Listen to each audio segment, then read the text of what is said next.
The following is an interview of the only survivor of serial killer Charles T. Sinclair, aka the Coin Shop Killer.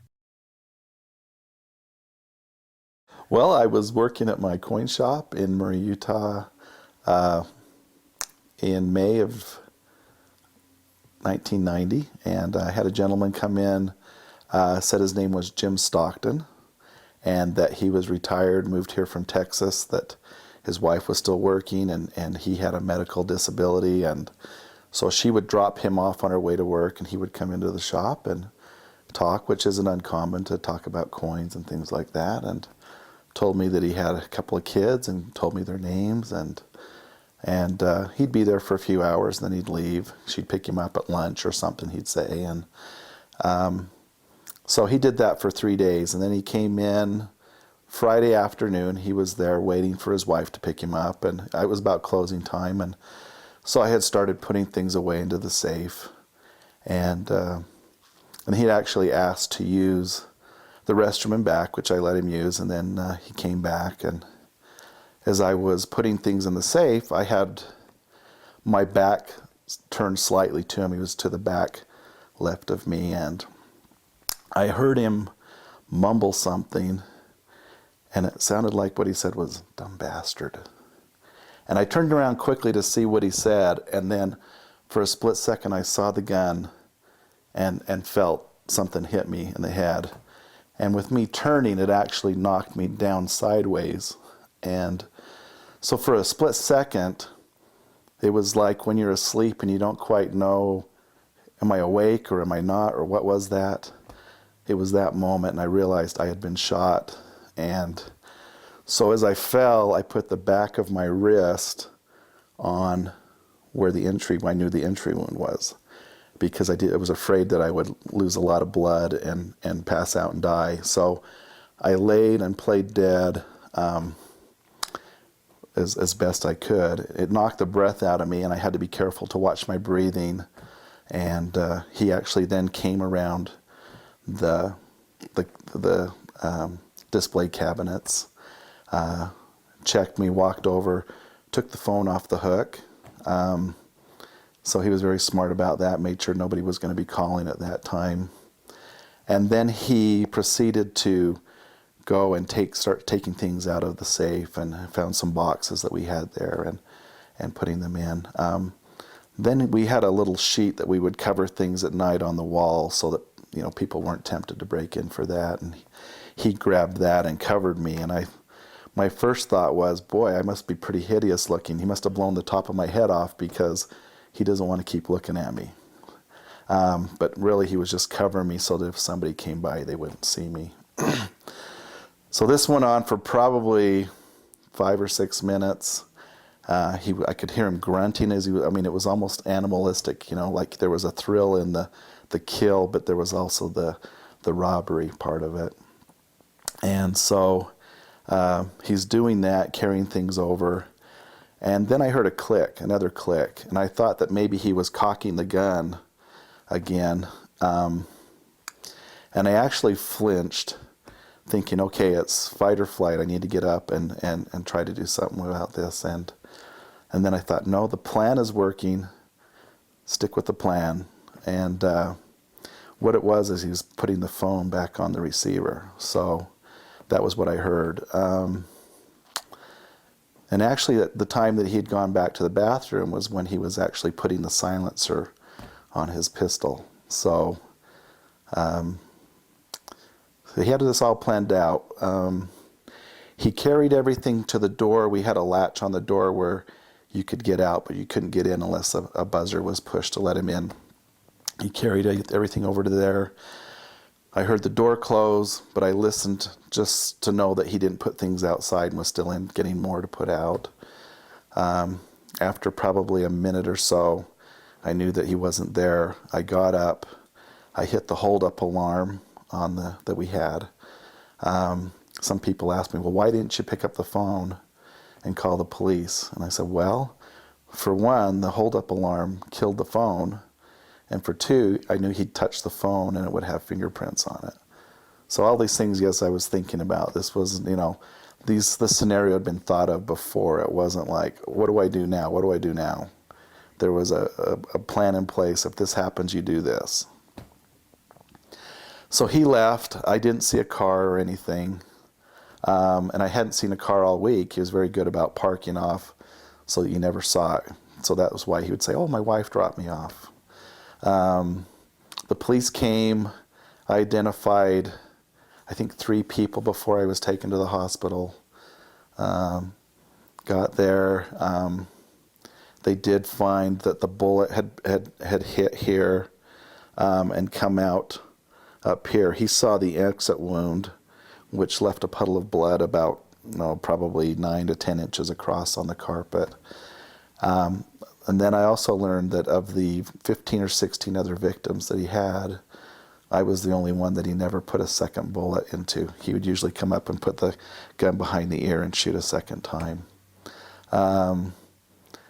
We weren't able to identify him.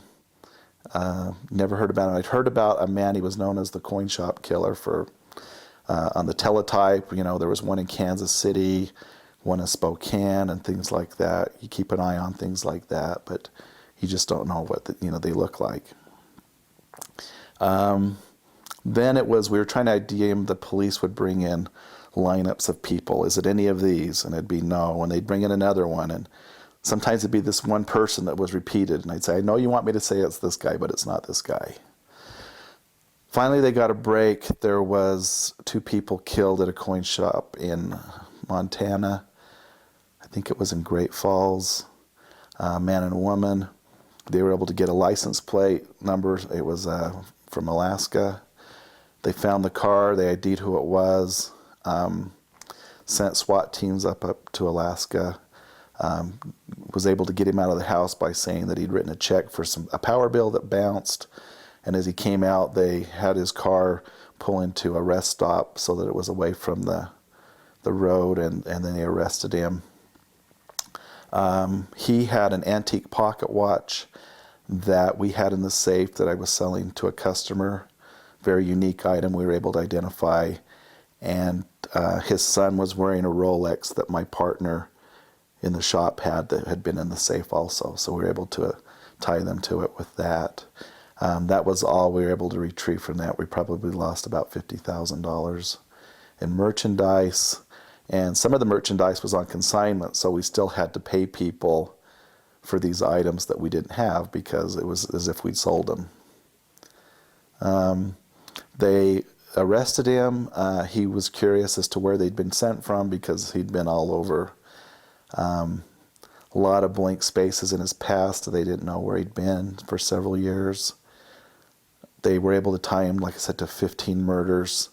While he was awaiting extradition from Alaska to Montana for the killings there, it looks like he overdosed on some thyroid medication that he had and killed himself in jail. So the story died with him, and of all of the people that he shot, I'm the only one that survived.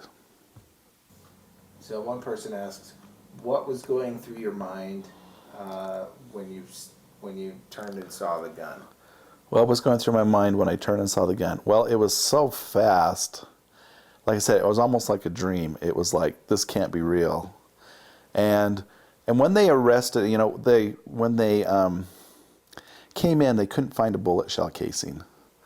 So they figured that it was a revolver that he had because the shells don't come out on those. And I told him, when I saw it, I saw this round black tube, and I said it was a semi-automatic with the silencer on it. And they said, well, it was so close you wouldn't even hear it. The impact would, in effect, ring your ears. You wouldn't hear anything. And when what was going through my mind, well, at that point, so I saw that, and that was what I locked in on. When they found him and they got in the trunk of his car, they found a .22 semi-automatic a pistol with a Maglite silencer. He'd made a silencer of a Maglite filled with a few cotton balls, drilled a hole in the end. And so and then that screwed on. So that was what I saw. So it was exactly what I told him what I saw. And then it was a few months later, we were moving some furniture in the shop, and the bullet shell casing had actually gone behind the case, so we were able to actually find the bullet shell casing and match it up to the gun. So while you were laying there, bleeding out, or trying not to bleed out, what was anything about I mean, people talk about their life flashing before their eyes, or, regrets, or any kind of, oh, I wish I lived my life differently. Did any of that kind of go through your mind? Well, when I was laying there, yeah, you have thoughts of things, what about your life, and the thing that I was really thinking about was my wife. We'd only been married about 13 months at that time, and her mother was a widow at about age 30, about the same age my wife was. So I thought about that, and people that I probably wouldn't see again, and that I didn't think that, if I get through this and make promises to God, that I would change my life. I mean, it's life-changing. It makes you appreciate life more, but there wasn't anything that I felt like I needed to really make a major overhaul change in my life. But it made me think about the things that really were important to me, and the impact that this would have on their lives. So this is a question. I know this is a dumb question, but did it hurt? And how did you lay there and not scream or cry? Wow, what a miracle. Okay. People ask me all the time, did it hurt when you got shot? And the answer was no. I don't know why. It might have been the whole shock of what was going on. It really didn't. Like I said, it hit me right here. And as I was laying there, I guess I was thinking about too many things. I went to the hospital. They gave me like some Tylenol 3 to use for it. I never used it. It didn't hurt. I am a member of the Church of Jesus Christ of Latter-day Saints, and received a priesthood blessing afterwards, and was blessed that I wouldn't have any difficulties with that. I was also told at the hospital that I would be all black and blue, and I was set up to see a plastic surgeon for all of this. I had no swelling or anything, and when I would go to the plastic surgeon's office, he would want me to recount the story for him, and he would bring in his secretaries or nurses. Come here and listen to this great story, because he said there was really nothing there. I mean, I had a powder burn from it that they were able to clean up, but they never put any stitches in. They never took an x-ray because we had the bullet. I have actually the bullet. And they knew that I had a concussion, and so that was that, but I really had no pain. What's your view on gun ownership?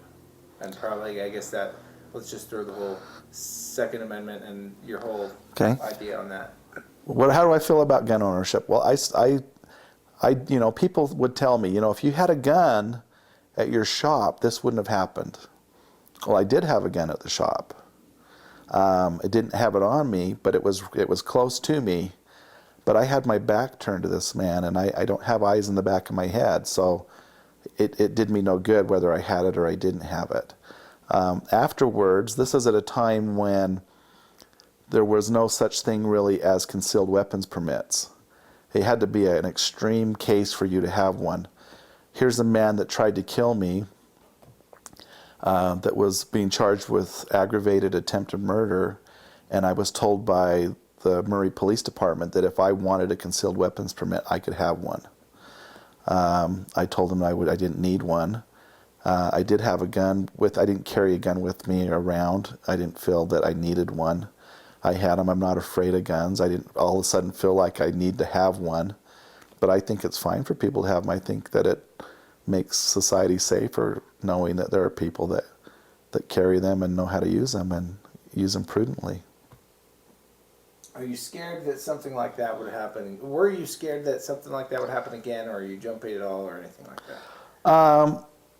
I'm not really. Am I afraid that this could ever happen again, or not really? I've always been a very cautious person. When I drive, I'm looking a mile ahead so I know what's coming, and so I try to do that in situations where I'm in with that. I try to not draw attention to myself. If I'm carrying large sums of money, I won't dress nicely or have a briefcase. And this can happen at any time. for a little while, I was very nervous around people that I knew. Complete strangers, I didn't have a problem being around complete strangers. But if it was someone that I knew, a friend, and they were behind me, it made me nervous. I had to continually check on them to make sure that nothing was happening. Because over 3 days, I'd gotten to know this man. He told me, a name that was incorrect, but the names that he gave me of his children were the names of his children. And his wife's name, that was her name, her first name. So all these things, my brother-in-law had actually come in the day before visiting when he was on a round with work and stuff, and talked to me and actually met the man, and or saw him at least. And so, the problem was being around people that I knew and needing to know what was going on behind me. But like I said, around strangers, I didn't have any problems. Wow. That's interesting. Mm-hmm. That's some weird psychology going on. Kathy, what are you doing? To my wife, what are you doing? Really? To your wife? Well, even a little, just, well, not so much with her, but, even other friends that I'd even known for a long time. Wow. What do you think you could have done? So I guess this is helpful to retailers or anybody that sells anything. Mm-hmm. But in general also, what do you think you could have done to prevented this from happening? Okay, I have been asked that. What could you have done differently so that this didn't happen? I think the one thing that was, he actually had cased a lot of the different coin shops around Salt Lake. So obviously he's looking for the easiest place to take care of his business, because that's what he's in, as a business. And I think that he noticed that whoever was on duty there a lot of the time was alone, was one thing. So he tracked the hours and kind of saw when people would be coming and going. Another even would be to have had a camera set up. Cameras were more expensive to set up then than they are now. But even a phony, one that looked like a camera with a red light that flashed on and off, it might have been a better deterrent too to that. We did have the lock on the door, so we could only let in people that we wanted to let in. We had put the shop in a strip mall, and it had a Domino's 2 doors down, and Domino's drivers are always coming and going. And we thought that would be a deterrent, because they would be afraid that people would see them coming and going and be able to identify them. But then talking to the people at the Domino's, they had never noticed anything with this. So it didn't work. Okay, so while he's, cleaning out the shop. You're the mark, and he's casing the joint. Mm-hmm. Was there anything that you recognize now that should have tipped you off that this guy's trouble or that something's up? Either the day or any time before, during that whole time frame from when he came in the first time to. So was there anything about him at any time that made me be suspicious of him? Yeah. There was nothing, even thinking back on it, because until they captured him, I went over this scenario and everything that happened every day and every night before I went to sleep. Because it wasn't because I was afraid, it was because I knew that I needed to remember what he looked like so that we could capture him, because this wasn't the first time he'd done it, obviously, the way he did it. The police said, if people commit a crime once or twice and stop, they might get away with it. But if they keep doing it, the odds are they're either going to get shot and killed because someone will be prepared for them, or they'll make a mistake and leave some clues behind, which is what he did with the next robbery that he did. And going over that, there was nothing about him that was suspicious. Some people would ask, well, was he black, or nope, this white guy, and I'm, that's nothing for me either. I don't care what color people are, but there was just nothing about him. It made sense. Yes, he got dropped off. Here's a man that had health problems and just new in town, and it made perfect sense. There was just nothing about it. Even customers that had come in and met him over those few days, they were very surprised, that this, they were able to identify him, but it just surprised that was the man that did it. Wow. Is that why you got out of the coin store business? No, people ask, is this what scared you out of being a coin dealer? And actually, I had sold my interest, or was selling my interest in the coin shop to my partner several months before. I was planning on going back to college that fall. So, I just happened to be there still almost as an employee. After the shooting, I took a week off, and then I went back to work there. People said, well, what if he comes back because he finds out that you're still alive? And I said, well, then I'll be ready for him, won't I? Because I know what he looks like. I don't think he'll want to come back. So no, it didn't scare me. It's not anything that scares me in that way. So. So did you ever have any like panic attacks or nightmares, or relive it or resent what happened to you? Did I ever have panic attacks or nightmares from this? No, I never had any. The first night after it happened, after we'd gone to the hospital, the police had said, why don't you come over tomorrow and we'll do a sketch and everything, because it was getting late. And I said, well, I knew that I wasn't going to be able to sleep that night, because of the adrenaline. So I went to the police station at about midnight, careful that I'm watching that he doesn't see me, because the news had actually come out and said I'd been shot, but I'd been released from the hospital with minor injuries. So if he'd heard that, I'm sure he wasn't too excited about having an eyewitness to what he'd done out there. So we were very careful about where we traveled and that. So I went and did a police sketch, and then, there was no way I was going to go home that night because, he could find my address or follow us. So actually went in another car and stayed at my mother-in-law's house that's some distance away. That night I didn't sleep. I actually went into kind of a minor shock, and my wife says I just, shook all night. I wasn't having any nightmares, but just that I'm sure all the adrenaline and things in my system just made it, difficult that way. But after that, I never had any nightmares or odd thoughts about it. But like I said, I did go over every day to remember what he looked like. Why do you think you survived? Do you feel like there was any hand of providence upon you? Or yeah, anything? Why did I survive? People will say, well, God must have something special planned for you that you aren't finished with your work. And there might be something to that, but I always, everyone does. Everyone has unfinished work. But I think, I'm not the tallest guy in the world, and that kind of played to my advantage because, if I'd have been a half-inch taller, I would be dead. That was the margin of error. There was about a half-inch from where that was. And if he hadn't said anything, I would have never turned around, and he would have shot me there. And I think he did still shoot me in the back of the head. He was behind me, and this exit wound that he saw, I think he thought that was where it came through my head, and he saw how big it was, and I'm sure he thought that was a lethal shot. But, I don't think, wow, I'm very special, but I know that I look back now, it's been 22 years, and I think, look at all the things I've been able to do in those 22 years, that I wouldn't have been able to do.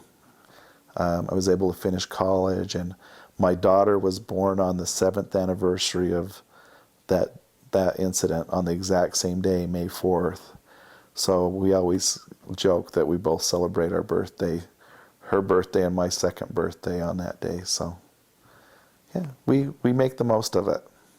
Well, when it happened, when this happened, people ask, how did your wife find out and feel about this? Well, when it happened, I had actually hit the hold-up alarm and was waiting for the police to show up. But I really didn't want to be there alone, so I did go, walked the 2 doors down to the Domino's and went in with my hand covering my head with blood all over me and said, call 911, I've been shot. And I said, what? I said, call 911, I've been shot. Oh, okay, sit down. So the police came and they're asking me, what's the day? And it's like, it's May 4th, tomorrow's May 5th. And Cinco de Mayo, and because they're just checking to see, wow, is this the entrance and this is the exit, and can you stick your finger through there and touch? And then they found the bullet, and they said, well, what's your wife's phone number? We'll call her and let her know everything's okay. And I just said, no, give me the phone and I will call her and tell her everything's okay. You don't call a woman and say, your husband's been shot in the head, but he's okay. So I called her and I said, hi dear, I've been shot in the head and we've been robbed, but I'm okay. And so I think they're going to take us to this one hospital, but then they took me to another. So she went to the first hospital looking for me, and they said, no, he's not here. So she kind of thought, uh-oh, he didn't make it. And then they said, well, let's call this other hospital, and found that I was there. But and we were getting ready to move the next day from an apartment that we lived in to a third-floor apartment. And I got out of moving. And I tell people that if I could go through this experience, just maybe even just the shooting part again, to get out of moving, I would do it, because it didn't hurt and everyone felt sorry for me. So what were your feelings toward him, and at what point did you, how long did it take you to reach the point that you're at now? But describe all that on. Okay. Well, yeah, people, someone that does this to you, I mean, here's a man that I didn't know who tried to kill me because of things that I had. And, I was worried more about that he was going to hurt other people than what he'd really done to me. I mean, it was a horrible thing. And I was able to come to forgiveness with him, very, very quickly. I mean, if he walked in here right now, I could walk over and shake his hand. And my brother-in-law, who had only just really seen this man, if this ever came up, he was very angry about what this, because I'm his brother, and what this man had tried to do to me. And, the lack of forgiveness really, that'll eat at you and just make you focus on that, and you'll miss out on everything else in life if you continually focus on that one event that you can't change it. It happened, it's done. And that's the way I kind of look at it. Do I think this man could have been rehabilitated? No. I think that this was just too ingrained into him. This was just a part of him, and he could care less about other people or other, it was just more about what he needed or wanted. But I could forgive him for what he had done to me. Any tips for playing dead? Tips for playing dead. Try not to laugh. As I was laying there, like I said, it knocked the breath out of me. And that was the hardest part. I mean, when I was a child and I'd get the breath knocked out of me, I jump up and I run, to just out of just panic and fear, So, I mean, I just had to lay there and really just hold still and just have faith that things would work out. I know that he was more concerned about other things, and so I played on that. I'm sure he wasn't sitting there watching me, the whole time that he was doing this, because, he actually thought he'd done a good enough job that I was dead. So, I just had to do good enough that I knew he wasn't watching every breath I took. So I had to monitor my breathing, and I knew this wasn't going to last forever. He was going to be gone in a few minutes. So if I could just hold on that long, I'd get through it. All right, so are there any benefits to having experienced what you did?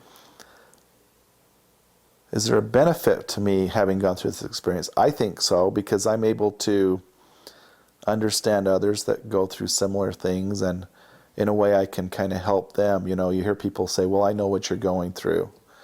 Well, I really do know what people go through, but really, I mean, this man with me was guilty of murder. He thought he'd killed me, and that was what he intended to do. I just happened to survive it. But it does make you appreciate things, I think, a little more, and understand how quickly someone can go to work and not come home that night.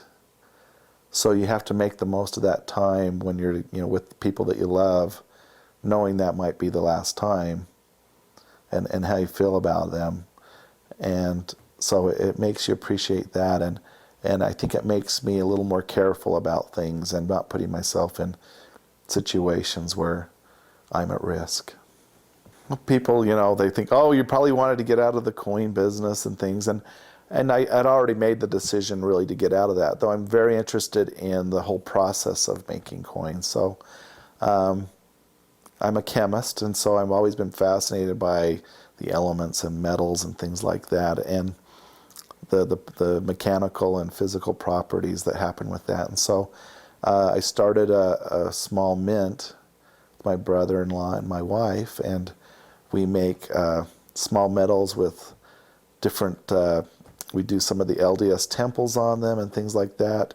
We do encased coins, which are been around for over 100 years with, small coin in a ring that'll say something like, keep me and never go broke, or, keep me and good luck will follow. We do that, and a lot of other custom things like that. So I still have the enjoyment of that, but rather than just buying and selling, I'm actually making things. And so still involved with it and the people that are there in it. And the name's pennypressmint.com. I hope you enjoyed watching this interview. If you did, please rate and comment, and also share. It helps us a lot. There's also more of the interview, and you can click on the link right there. And also, for all your coin minting needs, you can visit pennypressmint.com.